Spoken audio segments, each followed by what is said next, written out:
Mercedes-Benz GLE Coupe haydaganga yarasha meni fikrim bo'yicha eng full, eng mощностьni haydash kerak.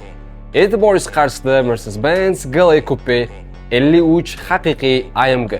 Videoni ko'ramiz. Videoni boshlashdan oldin shunaqa zo'r markalarni qo'ldan chiqarmaslik uchun meni sahifamga obuna bo'lib qo'yishni unutmang. Kapotimizning tagida naqd 3 litrli bi-turbo 435 ta ot kuchi bilan jihozlangan dvigatel yotibdi va shu go'dasiga ushbu maxluqimizni sizni bor yo'g'i 5 sekundda 100 ga chopib chiqadi. Davomimizga keladigan bo'lsak, Razna Cherokee R22 dyumli Michelin Pilot Sport Tour S AMG diska va perforatsionniy tormozная sistema bilan jihozlangan. Avtomobilimizning ichki saloniga keladigan bo'lsak, naqd 5 kishi uchun mo'ljallangan. Sidiyalarimizda AMG bo'ladi, bokoy podeshka zonalarigacha. Avtomobilimizda eng maksimal full pozitsiyada ko'rib turganingizdek полностью karbon bilan jihozlangan.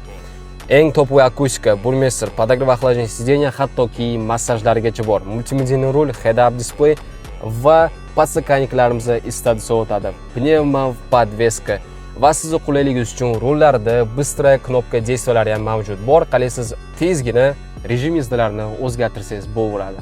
Shaxsan o'zimga bu mashinani oldin ham ko'ra ko'proq orqasi yoqadi. Juda ham chiroyli ishlab qo'yishgan. Endi esa narxini aytishimdan oldin avtomobilni buxlipini bitta eshitib ko'ramiz.